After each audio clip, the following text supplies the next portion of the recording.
video is on binary multiplier. Usually there are more bits in the partial products and it is necessary to use full adders to produce the sum of partial products.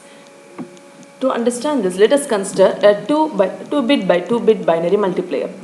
See, that is given here as 2 A0 A1 and B0 B1.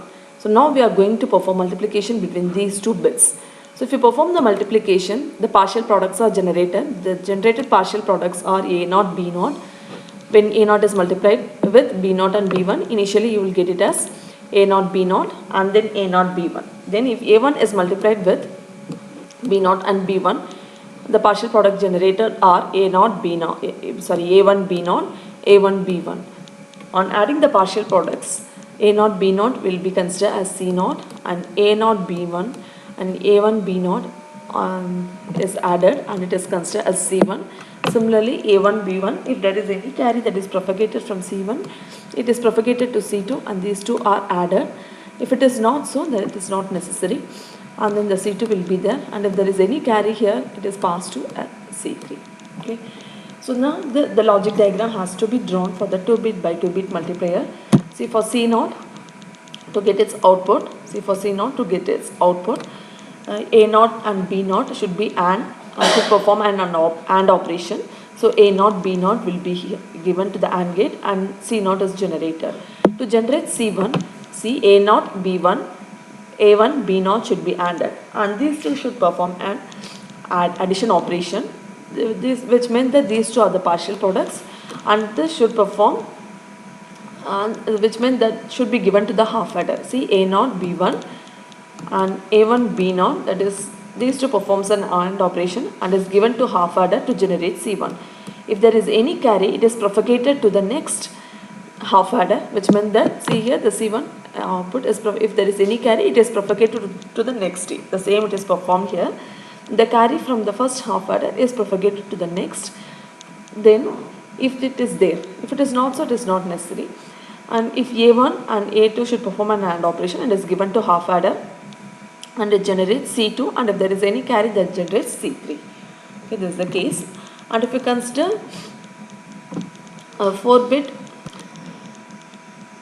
by 3 bit binary multiplier, for J multiplier bits and K multiplicand bits, we need J into K AND gates. We need J into K AND gates and J minus 1 K bit adders. See, once again I am repeating, for J multiplier bits and K multiplicand bits, we need J into K AND gates and J minus 1 K bit adders to produce a product of J plus K bits.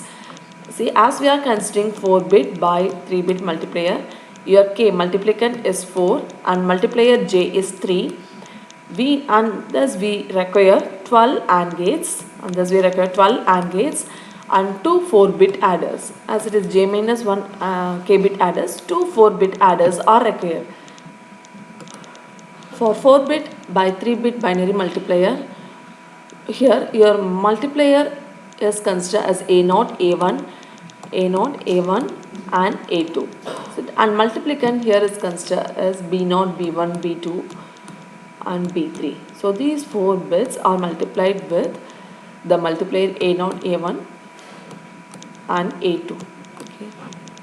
If this is the case, so which means that we need to generate the partial products, and if you generate the partial products, see here, your A0 and with B0 B1 B2 B3, and this is given as an organ, and the B0 and A0 is considered as C1, and the output from the organ is given as an which performs an 4 bit adder with the addend with A1 B0, A1 B1, A2 B2 and A1 B3. In this way it is given as an addend, and these two are performing an 4 bit adder which gives a sum and output carry.